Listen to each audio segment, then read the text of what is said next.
Hi, Lori from GLP-1 Journey in Review. We're doing a video today in my interview series where we talk to people about their weight loss journey. I have been on tirzepatide for about a year and 8 months. I've lost 62 pounds. Um, Today we are going to talk with Tia, who also has a YouTube channel, Heal Thy Spirit, which will be linked down below in the description. Uh, Again, I want to remind everybody that I am not a healthcare provider. My guest is not a healthcare provider. If you find this useful at all, please hit that like button and subscribe button after this video is over. Go on over to Tia's channel and do the same. It does help us out a lot. So Tia, why don't you introduce yourself?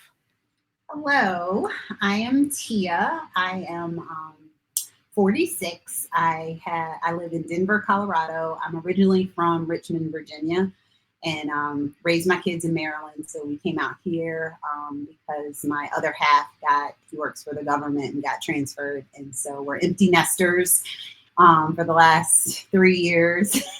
Kids are all grown up. I've been on name brand Zepbound since April of 2024. I've lost about, I think as of this morning, like 57 pounds. I'm one of those daily weighters. Me too. And more than 23% of my starting weight. So yeah, I was excited. Thank you for having me, Lori. Oh, you're welcome. So do you have a lot more to go for your goal, or are you nearly there?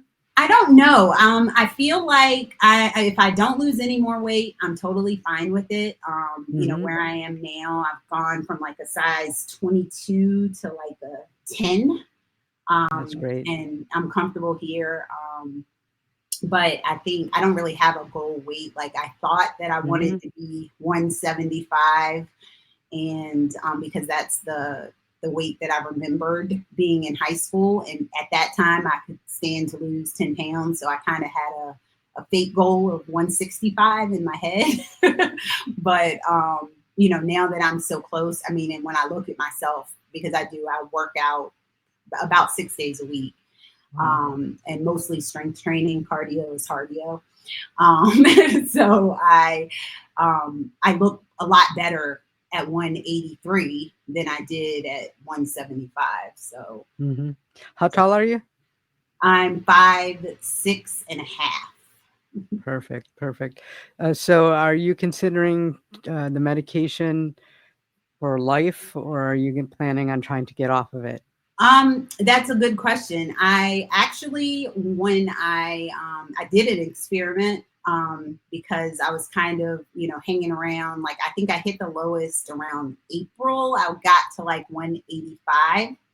And then I came up with this good idea to stop the medicine for a month and see what happened. And because I didn't, the plan is I do pay out of pocket. My insurance does not cover it.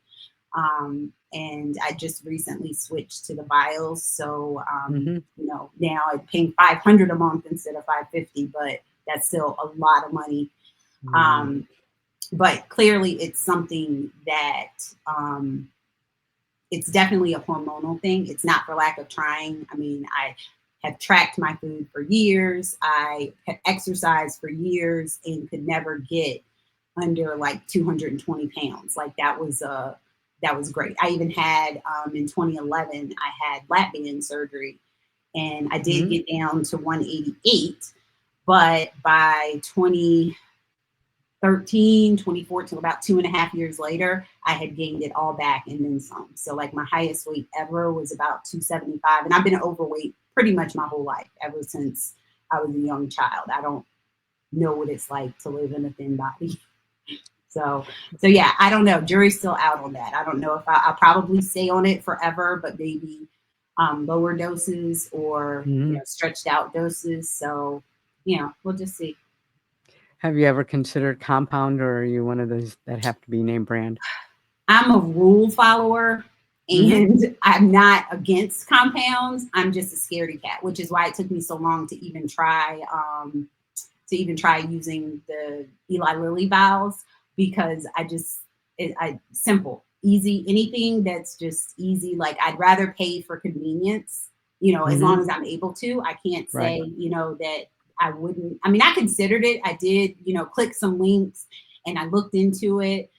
But I never pulled the trigger because I'm just a scaredy cat. I just like to follow rules.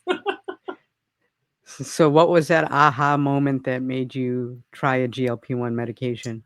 Um, yeah, so I was having a conversation with my doctor, actually trying to find someone local here because my surgery and everything was back east, to get my lap band removed because I was having, problems like I couldn't chug water and, things like that.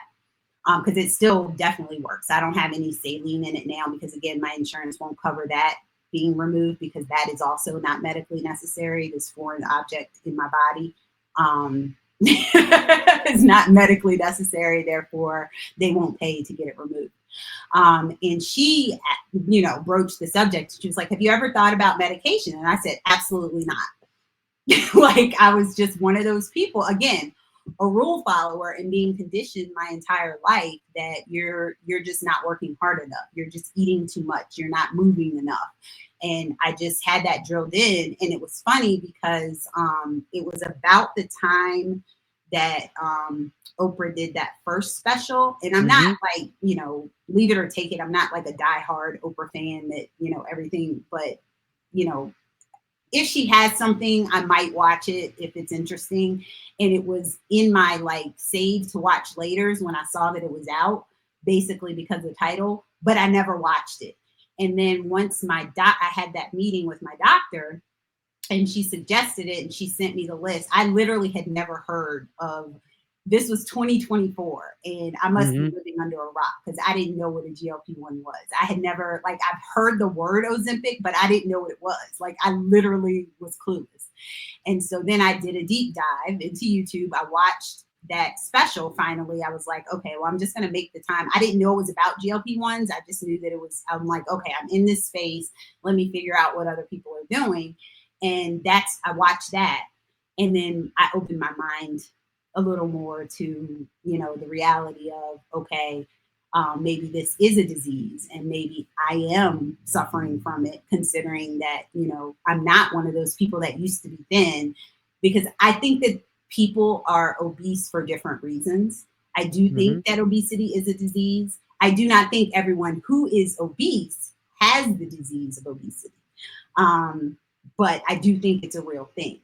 And I feel, you need to do what's best for you as an individual. I'm never, one to push this on anyone and say this is what you should do. But I know that it's one of the best decisions that I've ever made. Is there a reason why you picked Zepbound versus Wegovy? So it was initially because, because paying out of pocket, it was cheaper. Even though it's, everyone, talks about it as being the superior medication to the other. But like I said, it works just fine. We tried both. They denied both. And it was going to cost me $600 out of pocket with the coupon or maybe even more than that. I forget now because it's been like almost a year and a half. But that was essentially the reason, was because Zepbound was cheaper than Wegovy was for me paying out of pocket. And so I went with that. Have you heard of any of the new medications that are on the horizons in the next year and a half? Yeah, I think it's exciting information, but I'm good with sticking with what worked. This worked for me, and I don't, unless if it ain't broke, don't fix it. It's kind of my opinion. Hopefully it'll help bring down prices though, because everybody's going to want the new shiny penny, and maybe Right. the older Right. ones That's what I'm will. hoping for. Yeah, me too. And I'm also kind of looking forward to the orforglipron because I'm Mhm. on maintenance, and not that I'm afraid of taking a shot or anything or that it bothers me at all, but the once a pill, every day, to me, I think I'll just get a more even Yeah. type of feel on it. Yeah, that's Yeah. the hope. Definitely. We'll see. Definitely. I'm not going to be the first person to try it. That's for Right. Right. sure. Right. But I am considering it. Yeah. Um, so what does a day in food look like for you? So I'm pretty boring. I start off the day with every morning my pre-workout, whether I work out or not. And I apologize. I guess they're doing something outside, so if you can hear that, I apologize. Um, so I do my pre-workout. I take my vitamins. I just take a regular multivitamin and potassium in the morning. I take creatine every day, whether I work out or not. And then I'll usually have like this morning I had this like Oikos, the yogurt protein or whatever. But I don't have that every morning. Sometimes I'll have protein coffee. And then for lunch, I'll typically have just whatever, a salad with some kind of protein in it. I eat real food. I don't deny myself anything. I just eat, like I tell people, like I have some sense, but I track everything, whether I stay within my macros or calorie count or not, but I don't really, like limit. It's like whatever I feel like having, I'll have it. But I don't honestly crave a lot of things that, would be considered unhealthy. Dinner, I cook dinner just about every night. Sometimes we eat out, but it's just the two of us. And, he has a finicky stomach. So there's only certain things that he can have. And he's also started Zepbound as well. So he's lost almost as much as me in half the time. But he had a lot more to lose than I did. So yeah, we're kind of doing this thing together, and it's I'm right now since I restarted. I took the month of May off. I started back in June 1st, and I did up my calories from what I was doing before. So like the first year, I was pretty much at 1450, 1500 calories the entire year. Like I'm 970 days tracking on my fitness pal. So I know for a fact that I pretty much stuck with that. But because of the level of exercise that I do, I felt like I probably was, stalling because maybe I wasn't, most people go down, as you get closer to your goal weight and it gets harder. They're like, oh, well, I need to reduce my calories. But I think in my situation, I've been averaging about 1,800 to 2,000, and I'm still losing. So that's great. Yeah. That's great. So have you done any research on hormones and so forth and the effects on weight loss? Because I know as I got older, it got harder and harder to lose the weight. It's funny that you say that. And I remember being a child because, again, obesity in our family, and my mom was always on a diet too. But I remember her telling me, if you're going to lose the weight, you need to do it before you're 30 because it's a lot harder after that. And, 30 feels so young right now at 46. But I actually just, my OBGYN just started me on estrogen patches. I already have an IUD, so that gives me the progesterone to like balance it out. But I have already started to notice, not as far as the weight loss, which that was something I was interested in, if having the estrogen supplements, if that was going to slow my weight loss. But I mean, I just feel better, and it has not had any impact whatsoever. And I definitely know, because of the IUD, I don't get a monthly cycle. So I never, I didn't really know when I entered into perimenopause. But now that I've had the estrogen patches, I can tell a little bit of a difference, like sensitivity in areas that I forgot, had feeling and things like that. So briefly tell us about your YouTube channel. So it's funny because I did not start that channel because of weight loss. That was something that I always was curious about doing because I would see people and I would watch other people's channels. I started as a podcaster because once upon a time, I thought I was going to be a life coach, which technically I've done the training and things like that. So I had a podcast that was audio only, and I started uploading those to the channel. And then I started interviewing a couple of people and decided to start recording on video just because, that's what they said to do. So I would just do both. I would just do my podcast, but record myself doing the podcast. And then once I started this, I, you know, got more consistent with it because again, it helps you to, show up for yourself, and whenever, life and I'm slow because I'm not like if you're looking for that girl that's on every Monday, Wednesday, and Friday at the same time, yeah, that's not me. Um, I go to school full time. Until recently, I worked 2 jobs. I donate plasma, and there's just a lot going on. So I post as often as I can. And whenever I haven't posted in a while, I will hear from my, virtual friends, hey, how's it going? What are you doing? Or they'll hit me up on Instagram, which I also don't post on there at all, but you're free to reach out to me if you have questions.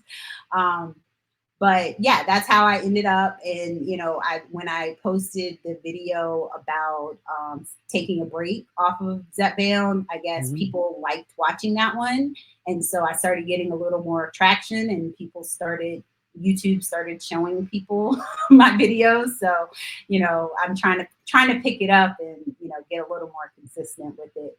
But Yeah. yeah, there's People plenty people there though if you're to catch up with people me. don't realize how much work goes into just, Yes, it's these so much YouTube work. videos. So much It's, work. you see a 15-minute video and you go, "That's easy," they don't realize that could take you 3, 4 hours of work Mhm, just to get that. absolutely, Yeah. absolutely. So what kinda diets have you tried in the past before the GLP-1? I've tried everything. I've been on Weight Watchers, which again, I, lost weight doing that. I've done keto, South Beach, Atkins, for the young people. The only medication I ever took, I did try Ally for a little bit when that Mhm. first came out, but and it's funny that I say it was just entirely too expensive to like stick with it. I didn't get much results, but I'm paying, I don't know, 4 times that now, or maybe even more. I don't even remember what it was. And then um, sometimes I did like that hydroxy cut.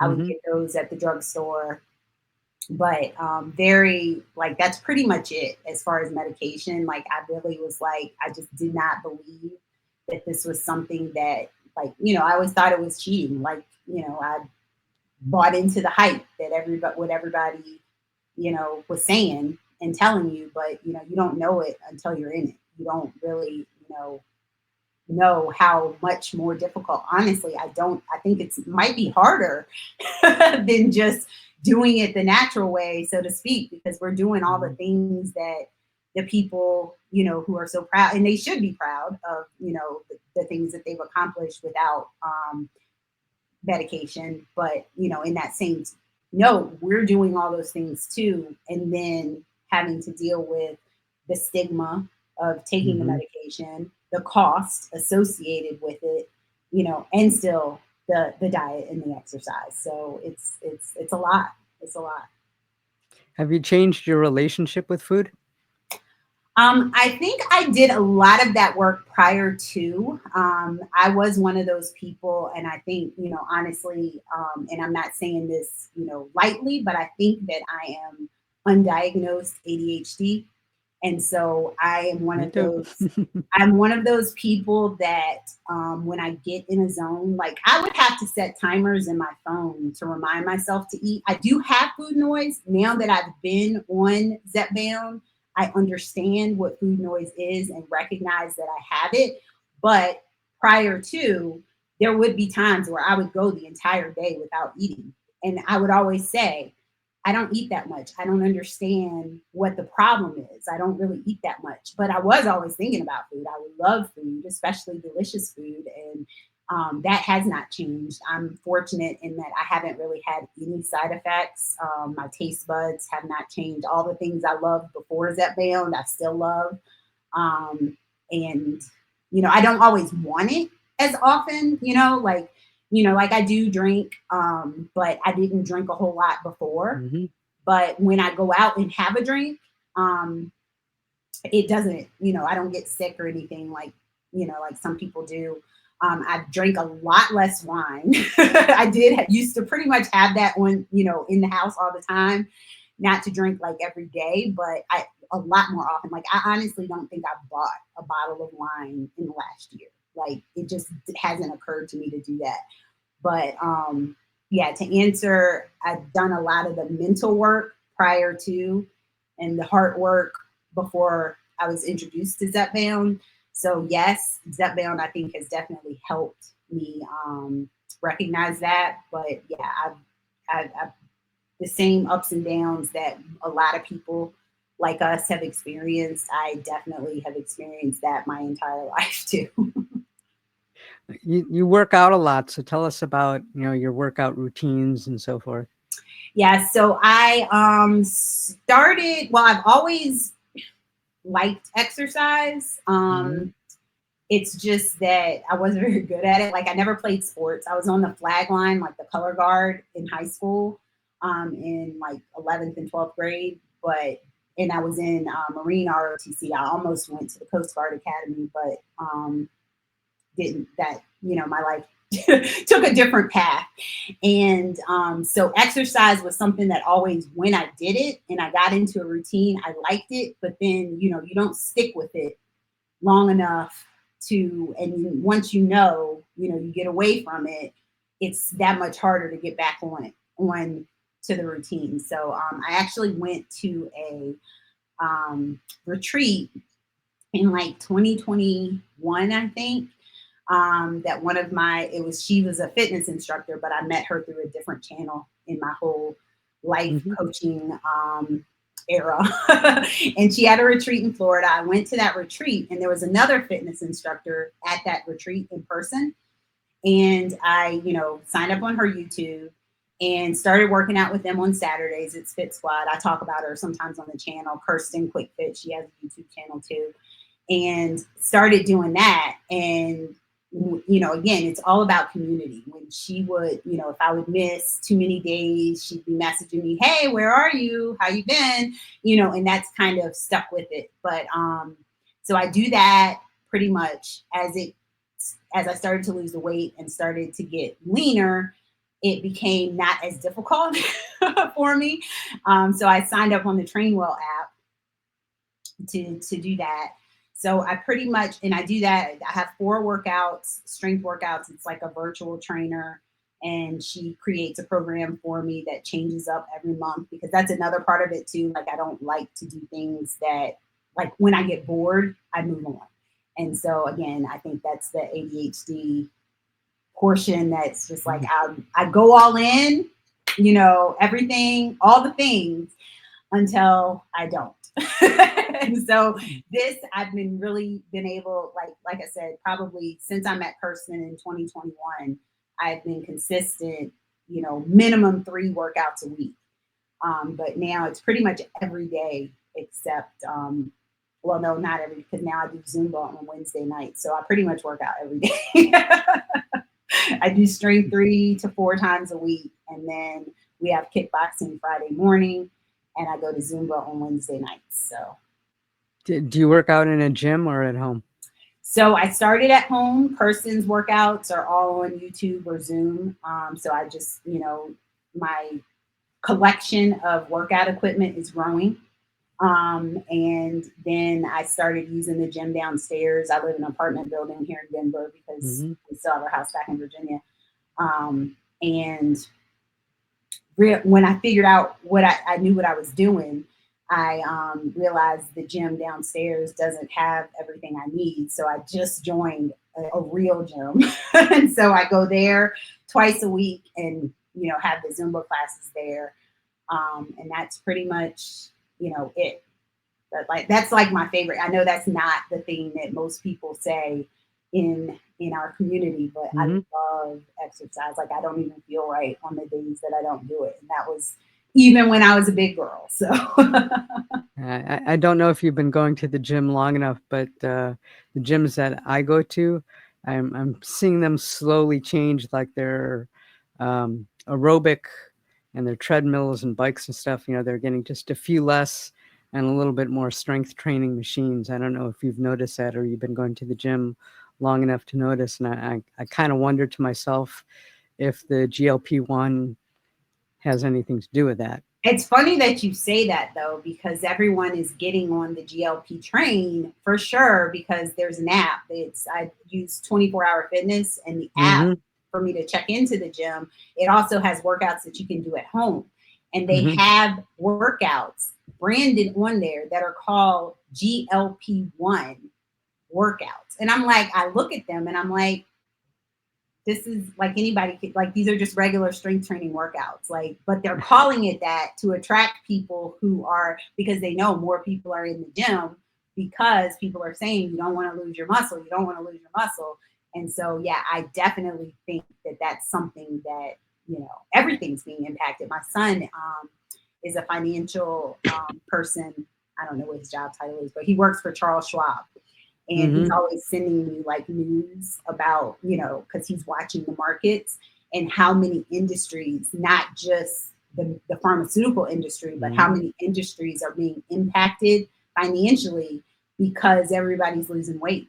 And the food industry, the restaurant industry, the gyms, like all of the things that are changing because of these medications.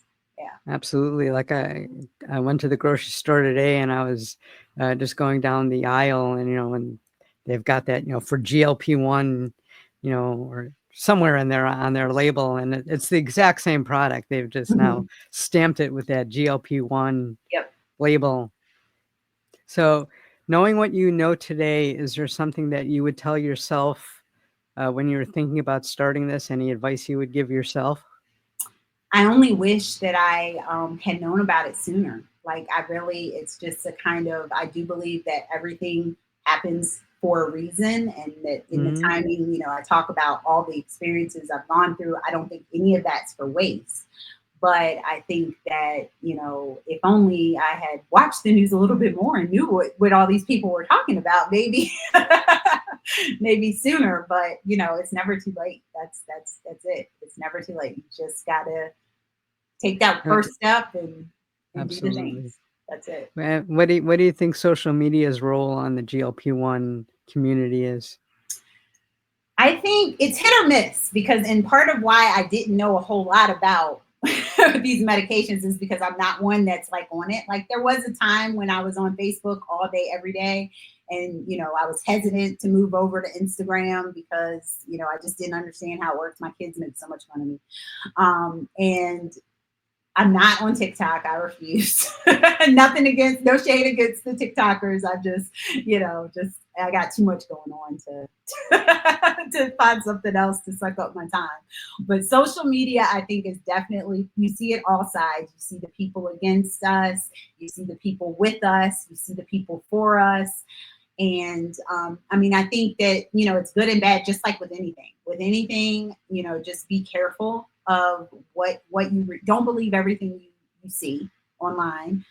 Do your own research, and find out for yourself. I mean, that's honestly, and be open minded about it. Like, Mhm. just because you see something that you don't agree with or you don't understand doesn't mean, just keep scrolling if it's not for you. And if you're intrigued, do more research. That's what I have to say about that. How have people reacted to your weight loss? I mean, do you tell them you're on a GLP-1 or just kinda keep a secret till they ask, or So it depends. I don't broad well, I have a YouTube channel, but I have less than 500 subscribers, so it's not like the whole world is knows about it. But if someone asks, I'll tell them. But I don't, like, I went home for Thanksgiving last year, so I started in April, and by November I had lost a ton of weight, and my family's 1,800 miles away. And the first thing my brother said to me was, "Ooh, you got skinny." And he's been skinny his whole life. He's a year-round athlete, football, track, baseball, basketball. He does it all. And he's like, "Yeah, I need to do something. I'm almost 200 pounds." And he's like 6 feet tall. So, he's still skinny. But yeah, so people have noticed, and then they're just, they just say, "Hey, you look great. What are you doing?"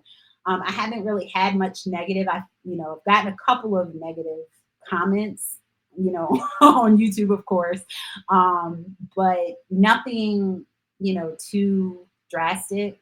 Um, for me, I've just not, and I don't know if it's just that I'm oblivious because I don't pay attention, but I do feel, I mean, my confidence level has definitely grown. So it could be that too. They always say people treat you differently when you get You smaller, do. whether they knew you before or after. But I don't see a lot of people that like I grew up with, just because I've moved far away. So, and I work from home, so it's not, know. Have you had any change in your energy level? Definitely. I think it depends. Like I said, I don't know if I can attribute it to the medication. I do know that there was a period of time where, when I would go up in dose or something like that, where I was more tired than usual. But I think that I stay active enough, and I used to be a disrespecter of sleep, as my other half says to me, because like I could go, 3, 4 hours, and then I was on it. Now I'm 6.5 hours is like my average on the weekends. Sometimes I'll get 8 or 9. Like if I'm tired, I just lay down and go to bed. But as far as my energy throughout the day, yeah, I'm like, I get up at 4:30 every morning, and typically I'm in bed by 9 p.m. Mhm. But definitely, I don't know if there's been a huge change. Just probably more so attributed to the fact that I'm lighter, so it doesn't take as much energy to move around. Have you had any, or did you have any other comorbidities before, like, I did not. cholesterol? I did not. That's And that great. was part of, I think, my resistance to being open minded to medication, because I've never had high blood pressure, cholesterol, none of those things. Like if I if I was into the healthy at any size movement, I would have been the poster child for it, because I 100% had zero health issues. The only time I've been in the hospital was to give birth to my 2 sons, and when I had lap band surgery. And I've never, yeah, I don't get sick. It's very weird. My other half, insurance for the before I switched jobs covered his initially, Mhm. because he does have, some comorbidity. So I've been blessed as far as that goes, and my labs and everything have only improved um, since Awesome. taking the medication. Have you had any stalls or plateaus during your journey? Um, I don't know if I would call it a stall. I mean, my weight always fluctuates as everyone's does. I mean, I've kind of been hovering around the 185 mark for a couple of months. And then when I took the month off, I gained, it was inflammation though, because I took pictures and looked exactly the same, could fit all of my clothes. Um, and I gained, I think, 12 pounds during that month. And then as soon as I started back on the shot, because I went down in dose, part of the Mhm. reason was because I was all the way up to 15, and I knew Mhm. I wanted to lose like 15 ish more pounds.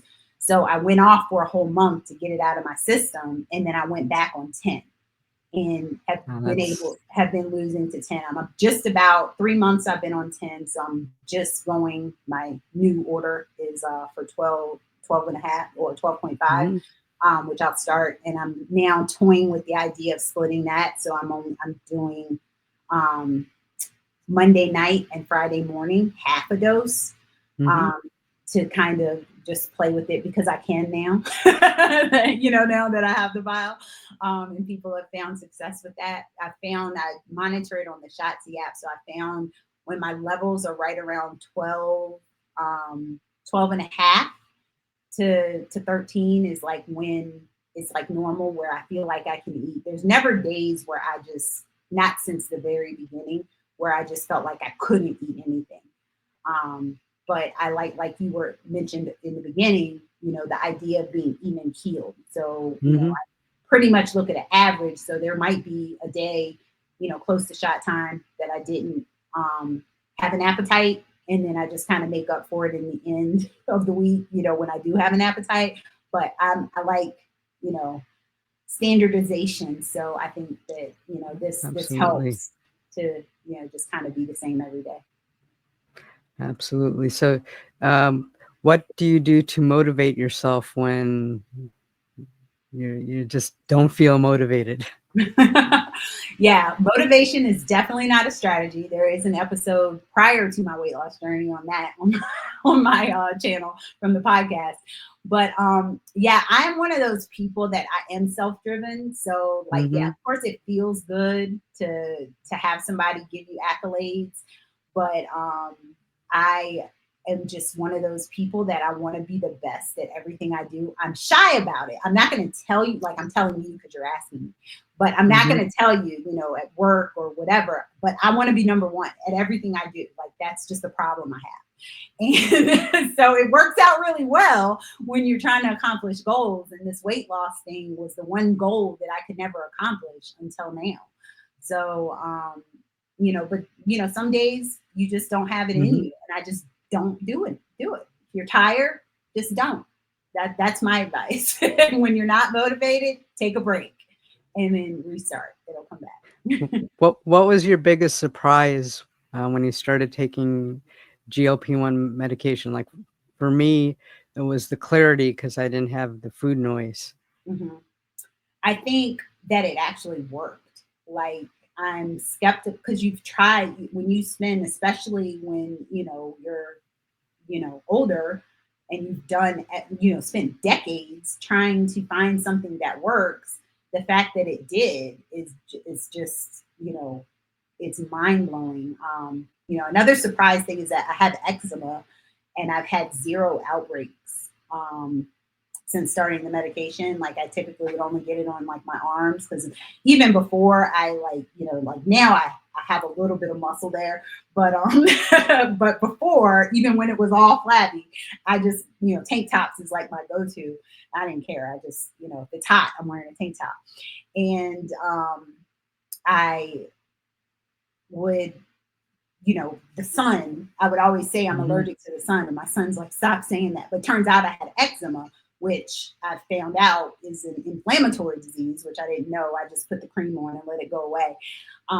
But I noticed that anytime I've had to take a break off of it, I do get swelling and things like that. Like I ran a 5K with my son last year, and then we did the Boulder 10K in May. And both times was like during the time that I wasn't on Zepbound. It's just coincidental because I had to do a colonoscopy in October or in September, and I was training for this race, and I was swollen all the time. As soon as I got back on the shot, it went away, and I never noticed inflammation prior to taking Zepbound. So that I guess would be a really surprising thing of something that it's helped that I didn't even know it was a problem that I had until the problem was gone. So yeah. And they're actually doing research on skin diseases with this. I mean, they're doing a lot of research on things that it's benefiting. Besides like sleep apnea, neuro problems, skin diseases, liver disease, ovarian cysts, and so forth. Does any of this surprise you? Like, it shocks the heck out of me. Yeah. Yeah, I mean, it does not.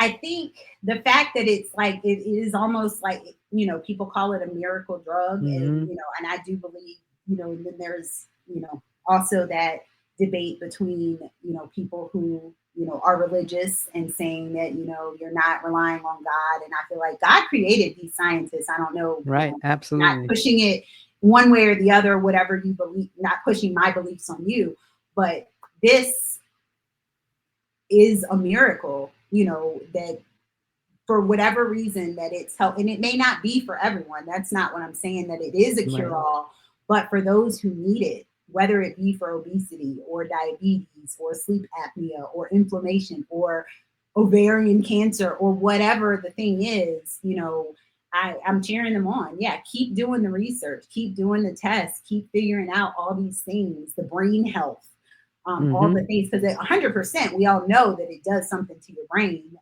because like you said, the focus and the clarity, and that's a huge, maybe it's a cure for ADHD or a treatment for it. You know what I'm saying? Like it's Absolutely. just really, there's so much. I think the sky's the limit, and the only way we're going to know is if they allow the research to continue. One of the things that really, um, I'm trying to think of the right word here, that fascinates me is that this medication is actually treating the disease where a lot of medicine just treats the symptoms. Mhm. And I think that's one of the things. And as far as some of the things that it does, I mean, you would be surprised at how much that the inflammation plays a part in so many diseases, that Mhm. it could be endless as to what this could do. Yeah, I totally agree, 100%. Yeah. So what do you think it's going to take to bring these prices down? The new medications, the pressure. Uh, I know that there's a new favorite nations, not an act, but executive order, which I don't know if will really do anything by itself. I think it might take Congress, the whole Senate, to do something. But what do you think it's going to take to actually make this somewhat affordable and more accessible to more people? Yeah, honestly and sadly, I think it's just time because, like you said, as new medications come out and these become obsolete, I hate that that is the answer. Like, I don't feel like in my lifetime it's going to be, anything that, we're going to just wake up one day and it's going to be $50. But I think as people continue to do, because the good thing about it, with the fact that we're in the U.S. and we're such a profit-driven nation, but the Hmm. fact that there are other nations that are not so profit-driven are also seeing success and having it. It does feel you know like we've been slighted because we're having to pay so much more because of capitalism and all the things that happen here. Um, but I think that the more, it's at some point, it's just going to be normal. I don't know if that's going to be 10 years from now, 20 years from now, or 50 years from now, but at some point it's going to be normal. And I wish there was an answer, for it sooner, especially for the people that, there are people like me that can't afford to pay. I barely can afford to pay. I'm selling my plasma trying to take care of it. But, for it's just unfortunate. And I just, it should be something because it truly is for some people a disease that they cannot otherwise find relief. Absolutely. And it's ridiculous that we have to play the game to be a part of it. So what would be your best advice for somebody thinking about starting or basically just starting the medication? I would be my main advice would be listen to your doctor, do some research, pay attention, watch all of these videos by these different creators. Now, don't take everything with a grain of salt, like you said in the beginning. Not a doctor, not a professional, but do take that information back to your medical professional. And if you have any concerns, bring them up. Like, don't be silent and don't let them tell you what's best for you. You decide. That's between you, your doctor, and God. What's good for you. and Absolutely. and That's kind of why I do these interviews, so that people could get a perspective of all different people's views on Mhm. these medications, and hopefully they could relate to it. Now, I realize that you're on your lunch break, so I'm not going to keep you too long. So do you have any closing statements? No, just thank you so much for having me. I've seen a lot of my Thank YouTube you. friends on here, and that's actually how I found out about you because I think you interviewed Cheryl, Sunshine Hmm. Storyline, and I watch her every morning. And I was like, oh, how have I not heard of this channel? And then I started binging you. So Well, thank you. It's been a pleasure. Um, Thank you for taking the time. I appreciate it. thank you for And having me. remember, all of her information is going to be linked in the description. Head on over to her channel when we're done. Like and subscribe. Please like and smash that subscribe button for me. It really does help. Helps me keep these interviews coming and this content coming. So thank you. All right. Thanks, Lori. Have a great day. Thank you. Okay.